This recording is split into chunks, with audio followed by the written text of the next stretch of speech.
Hey folks, welcome to TK Power Sports. Today we're looking at the Kawasaki Ridge XR HVAC.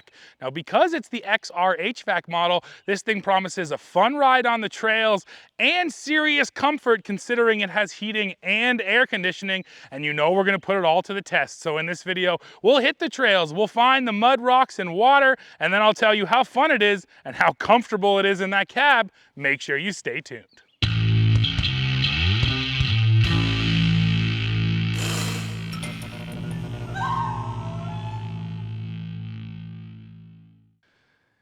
And now let's take a closer look at this XR HVAC. So first, you are getting a nice steel bumper up front. It is winch ready. We don't have a winch here today, but if you wanted to install it, there is a spot down there to do so. Now looking at the tires, that is a set of 30-inch tires. In this case, they are Duros. Same size all the way around. At the back, they're just a little bit wider, but same diameter everywhere. And then behind them, a pretty typical A-arm suspension setup. There's your adjustable preload on your shocks right there. Now, like I mentioned, this is definitely one of the highlights of the Ridge, the fact that you can get it with this full cab, all sealed up, full-length doors. Those are power windows. I'll show you those once we get inside. Now the other big selling feature, of course, is that you still have a bed here. This unit is not just for trail riding. You can still get some work done thanks to this bed. If you're wondering how big it is, well, the bed measures in at 34.6 inches long, 49 inches wide, and 12.8 inches tall. It's a pretty significantly sized bed. You are getting D-rings down there in all of the corners, so you have 4 of those. And then you're getting these cutouts here in the walls of the bed, so you could add lumber in there to create your own bed dividers. Yeah, I think as beds go, this is one of the bigger ones, and I appreciate that. The bed load capacity here is 1,000 pounds. And a word I'll use a lot in this review is automotive. This feels very automotive. A tailgate just like on your truck, latch in the center, and your tailgate drops. So yes, I think Kawasaki really was trying to borrow as much as they could from road-going vehicles and pickup trucks when they were designing the Ridge. Now down below, you do have the 2-inch hitch receiver. It's got that extra bar on top. You don't see that very often. Just looks like for extra fortification. And the tow rating here on this Ridge is 2,500 pounds. Now you can dump the bed using handles down here. There's one on the passenger and driver side. It only takes one handle and up it goes. And that reveals access to the power plant. That is a 990cc inline 4-cylinder. Yes, Cowie has gone to an i4 setup. They didn't want to go over the 1-liter mark, but still, it's pretty cool to see. In side-by-sides, we're getting a lot more of these inline 4-cylinders, and I'll tell you more about the performance once we hit the trail. I do think the access is quite good, especially to your spark plugs there. Right next to it, that's access down into your CVT belt right there, so if you are changing out a belt, it looks like it would be pretty easy to get to. So that's just about it outside the Ridge. We can take a peek inside now. Open up this door. So on the driver's side, you can see right here, once it brightens up maybe, you do get controls for the windows on both sides of this unit. There they are. So yeah, the driver, just like a truck, again, automotive style, you can control the driver's side window or the passenger side window just from one side. I think that's smart. If you are riding by yourself, you're able to control them both. Now here's the seats. Not super aggressively bolstered seats, but not bad. Fairly reminiscent of what you'd find in a Teryx, a Kawasaki Teryx model. Now next, we can look in this center console here. It's pretty deep. It's got my hat in there and some glasses, but yeah, it's about almost up to my elbow, so it's a seriously deep storage. And then behind it, even more cup holders, even more storage back there, just little cutouts. There's also a set of cup holders down there by your feet, and then a cup holder over there for the passenger, and over here for the driver. So yes, loads of cup holders in here. Now, if we look up, I'll mention that word automotive again. Yes, you're actually getting a real headliner here, which is nice. You're getting a little dome light there. So at night or when it's dark, you can turn on your dome light. There's no door setting though. That would have been truly automotive if it had a door setting so it opened with the doors. But no, it just turns on or off. Now let me hop in here and we can sort of go over the controls on the Ridge here. So let's turn her on. I do have the HVAC blasting right now because it is a fairly hot day. We'll turn that down just for noise sake. But yeah, super simple controls, easy to understand, fan speed, temperature, and then there's your different choices for which vents you want it to come out. And of course you do have window vents up there, you have feet vents, and you have vents directly for your face.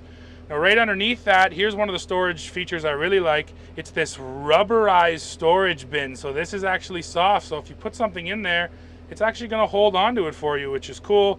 Down below that, you're getting a 12 volt and 8 different cutouts for switches that you can add. So if you add accessories, you have tons of spaces to add switches for those accessories. Now over here in front of the passenger, another little storage cubby down here, and then you get the glove box. Not a massive glove box, but still nice to have. But up above it, take a look, a second glove box. So yeah, just tons of storage on this interior, and that's something I really value, especially in a utility machine. If you are using it for work, you want to have all the storage you can get. Now here's Kawasaki's driver info screen. This has become pretty standard on their models, meaning it's on their jet ski models and different side-by-side models. It's essentially the same screen, but it really does look good. You control it using the switches down here to the left. So you have up and down, select and return. If I go return, you can see we can go through the different things. So let's go vehicle information and take a look. There's all your different info, trip meters, water temp, tach, battery. That's pretty nice. And then of course, just general settings. Really sharp looking screen to display everything you could need. And then of course it also shows you your drive mode, how your 4x4 system works, and your power mode, and those are controlled down here. So we have 2-wheel drive, 4-wheel drive, and then front diff lock.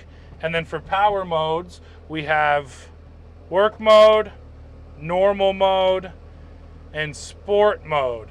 Now again, I'll talk about more of these when I'm riding, but they really do make a legitimate difference in how the power is delivered for this Ridge. So that's about it for the interior. I mentioned it's a hot day today, so we've got the windows sealed up. We're gonna blast this HVAC as we ride.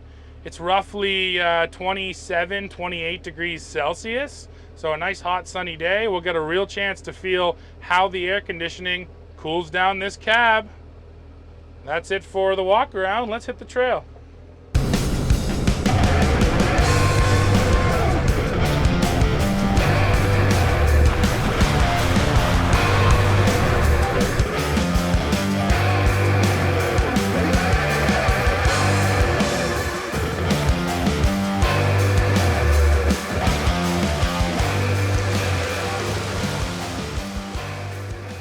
Okay folks, trail riding time in the Ridge.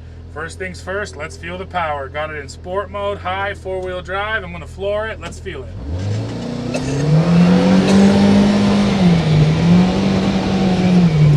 Nice.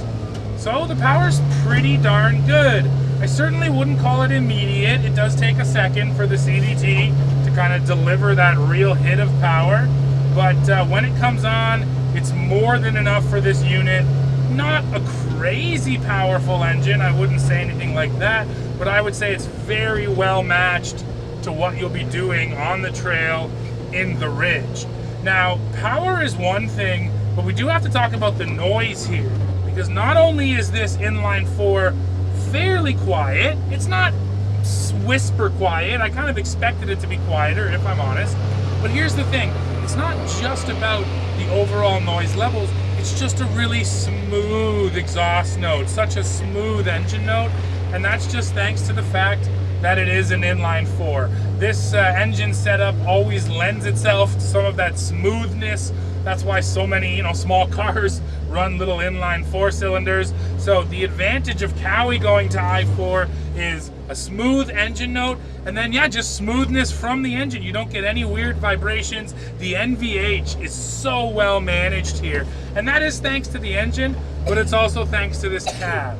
It's also thanks to the fact that we have this actual headliner here. These are things we don't normally get in side-by-sides. So once you add a headliner, once you add the real automotive glass, all of this adds up to be such a nice quiet ride. And that's the other thing. Earlier I was flooring it. Now look, I'm just creeping along here. It really is whisper quiet. Now we have the HVAC on. I'm running the air conditioning on fan setting 2. Let me turn it up to 4, see if you can hear the difference. And yeah, on 4, the fan's pretty loud. That's the same thing as in your car, essentially. So if you are running it on full blast, you are gonna hear it. But click that sucker down to 2, and you really don't hear it.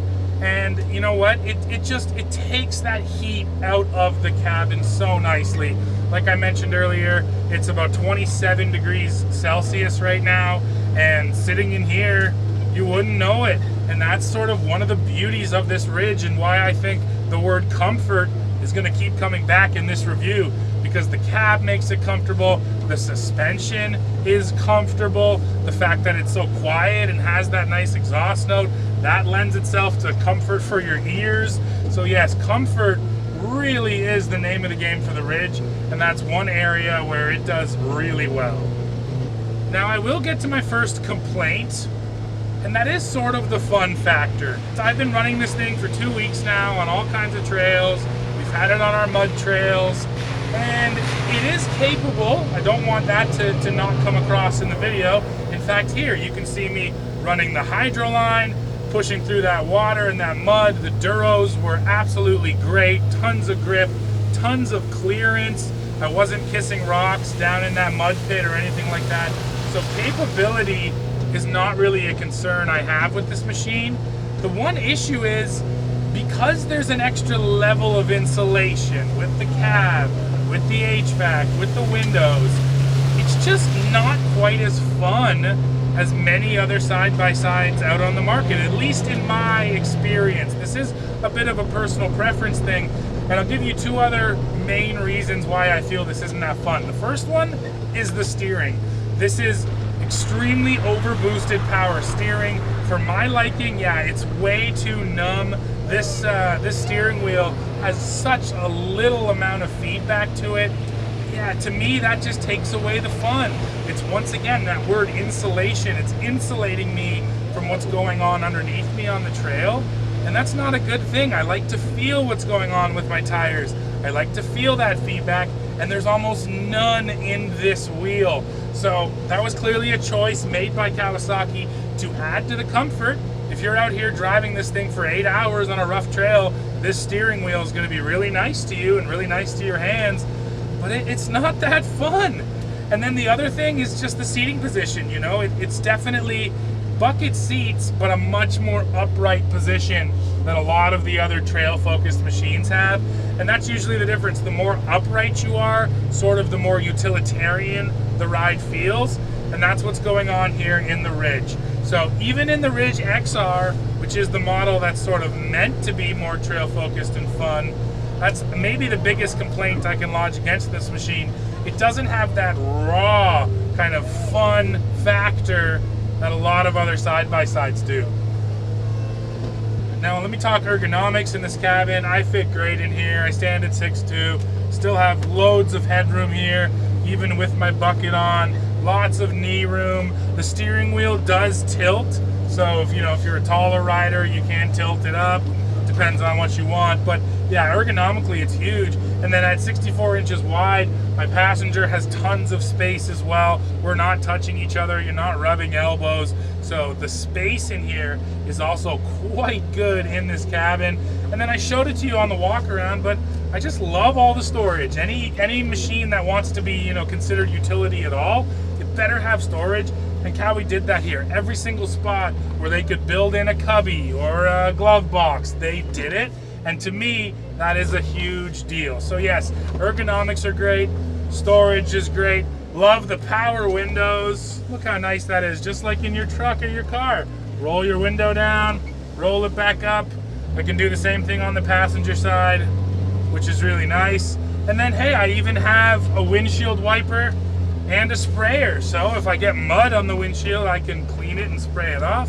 Or if you're just working out in the weather, if you're working in the snow, working in the rain, you can also keep your windshield clean. You don't have to get out and do it by hand. So there's just another way in which the utility here is really quite good.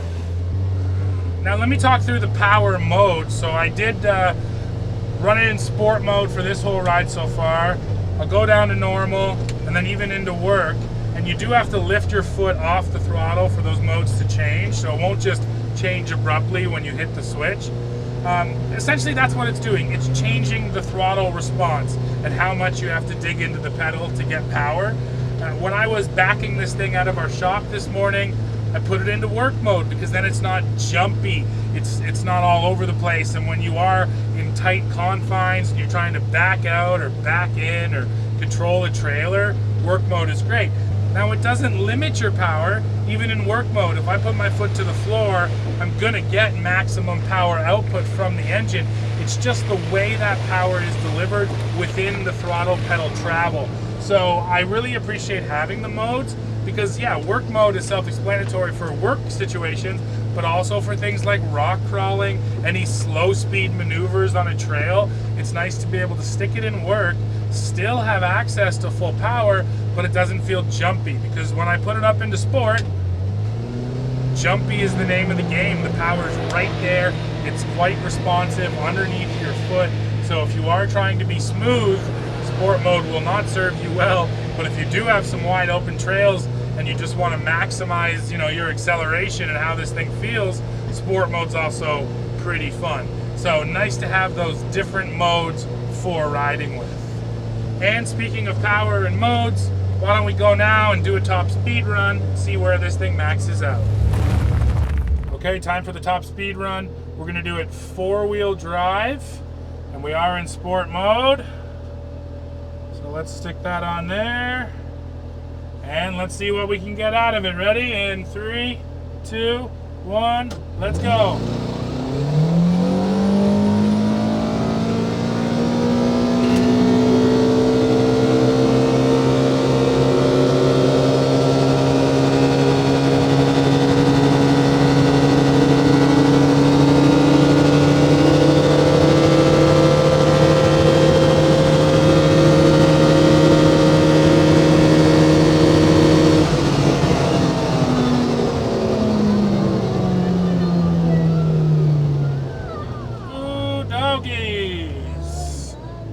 So that was 124 kilometers per hour, and there might have even been a little bit more there. It was definitely slowing down. It didn't have much more, but I ran out of road, honestly, so I could have maybe got a bit more, but still, 124 kmh is pretty dang good.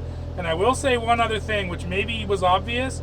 Earlier I said that it's not that loud. Well, that's because I was cruising pretty slow. This thing RPM red lines at 9,000. So 9,000 RPM is your red line. And when you're running anywhere above 6,000 to 9,000 RPM, it's actually pretty loud. I still like the way it sounds, but yeah, when you're maxing her out, she's pretty loud. Still, top speed though, right around 124 kilometers an hour. Lastly, I do just want to mention the left hook. We did run our other main mud trail. Once again, this thing absolutely ate it up. I'll tell you though what I really did feel there, and this does play back into my sort of not that fun remark. The center of gravity here feels quite high. I feel like I'm sitting up quite a bit taller than I do in some other machines, but more so than that, you can just tell that there's a lot of weight up high. And again, that's in the glass, that's in the cab, that's in how much has been added to this machine above the belt line. And yes, that results in a much taller center of gravity. So even on the left hook, as I was coming kind of out of the mud and going up the hill, it's barely even a corner, but I was feeling a little sketchy, like maybe it could roll over. And you know, I haven't rolled it yet and I don't plan on it, but yeah, just from the seat of the pants feel, this machine to me feels like something I could probably roll fairly easily, and that also makes me want to kind of take care of it. So overall on this Ridge XR HVAC, Can you come out and have a great time on a trail on a Sunday? Yes, you absolutely can. Can you keep up with all your buddies? Yes, you absolutely can. The performance is here, no issue with that. And then if you do want to do work, I mean, 2,500 pounds off the hitch, you got the huge dump bed. There's no doubt in my mind that it's going to serve you well for hard work. I just think it skews still a little more utility than it does trail. If trail riding, fun, and sort of that raw side-by-side experience is what you're chasing, I might avoid the Ridge. If you are work first, maybe you live on a farm or a ranch and you want something with the cab and the cooling and the heating, this is a solid choice. And then every now and again you go out and run some trails for fun, the Ridge is going to serve you great. So at the end of the day, that's sort of how I think this thing is positioned in the marketplace and how you should think about it. We are now coming to the end of this one, folks, but I do have to leave you with pricing. So here in Canada, the Kawasaki Ridge Ranch Edition is the most affordable model, and it starts at $29,699. Although for the Ridge XR HVAC that you saw in this video, the MSRP climbs to $39,699. And for the US folks out there, if you're looking for a Ridge XR HVAC, the MSRP is $31,999.